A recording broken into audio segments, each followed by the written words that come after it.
Kemudian langkah-langkah penerapan ISO 22000 ini yang pertama itu peraudit. Nah, jadi tim ISO 22000 itu melakukan audit kepada perusahaan, yaitu tentang penentuan awal sejauh mana proses penentuan persyaratan standar. Kemudian yang kedua itu analisa GAP untuk mengidentifikasi kemungkinan kelemahan terkait dengan audit peralihan. Jadi si ISO 22000 itu melakukan audit, mencari kelemahan terkait hal yang perusahaan itu lakukan. Nah, kemudian yang ketiga itu audit sertifikasi. Setelah melakukan tahap 1 dan tahap 2, para auditor itu akan memeriksa apakah dokumentasi perusahaan itu lengkap dan memenuhi standar ISO 22000. Nah, jika memang lengkap, maka akan dilakukan pada proses selanjutnya, yaitu penerbitan sertifikasi atau sertifikat. Nah, setelah si perusahaan itu mendapat sertifikat, kemudian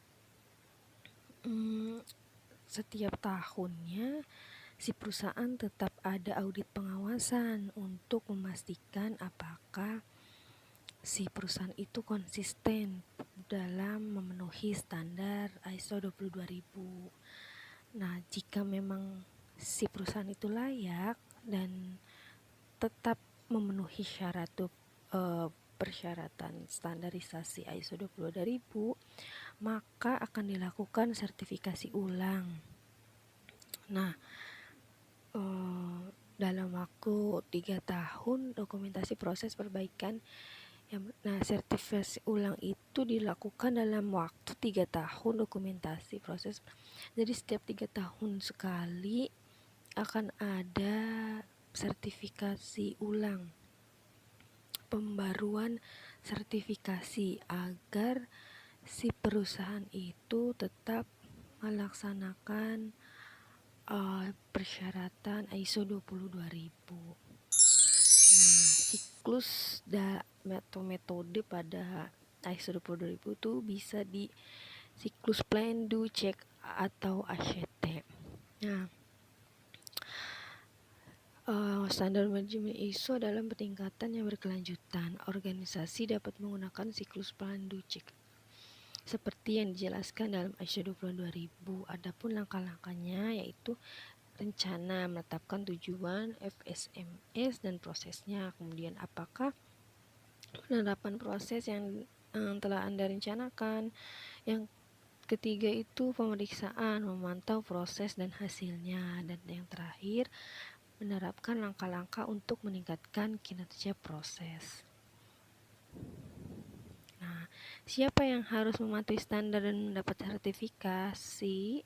Nah, ISO 22000 itu berlaku untuk semua organisasi ataupun yang merupakan bagian dari atau hubungan industri makanan atau rantai makanan.